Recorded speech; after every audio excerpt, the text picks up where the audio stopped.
Okay, now we're back again. Let's go for our multi-step equation. Q divided by 3 equals -2 thirds plus -7. Okay, now when you look at this number, right? Notice that this number, the numbers in the equation, what do you notice? You have a whole number, you have a proper fraction, you have a variable divided by another number. The reason why this is a multi-step equation is because you need more than one step to solve this problem. What you're going to do is you're going to add your like terms. Where are your like terms? They're right to your right. Okay?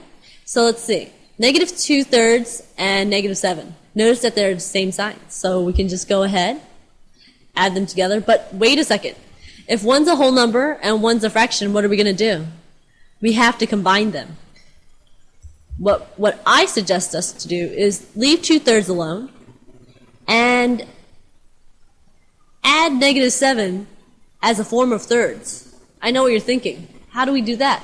What you do is you convert -7 into -7 over 1, because any number stands as itself divided by 1, right?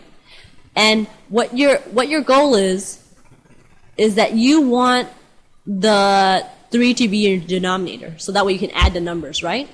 So what I'm going to do is multiply by 3 over 3, because if you multiply by the same number over the same number, you're just multiplying by 1. So replace the left-hand side, okay?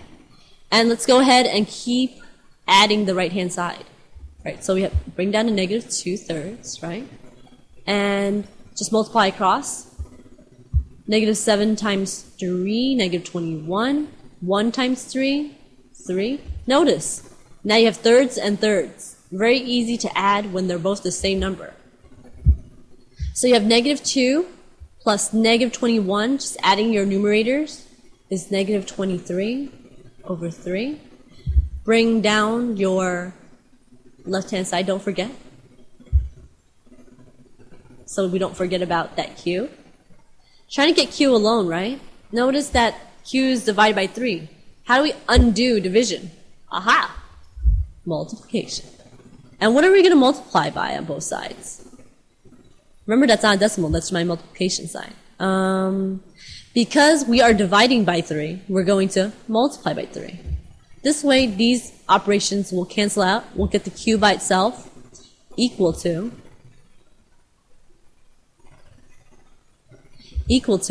-23 thirds times 3. Now, if you look closely, we can't leave the answer like this. This doesn't look right. You want to make sure that when you're at your solution that there are no operations included. So let's go ahead and remove that multiplication. 3 is equal to 3 over 1. So let's multiply across. -23 times 3 is going to be, let's do it together. 3 times 3 is 9. 2 times 3 is 6. So all equals 69. 3 times 1, we're multiplying across. Your denominators, right, is 3. And then just go ahead. A negative times a positive is a negative, right? So you'll get negative, let's do this together, 69 divided by 3. 3 into 6, 2 times, right? Bring down to 9. 3 into 9, 3 times. Minus 9, 0, no remainder. So what's our answer? Our solution, Q equals -23. And now we're done.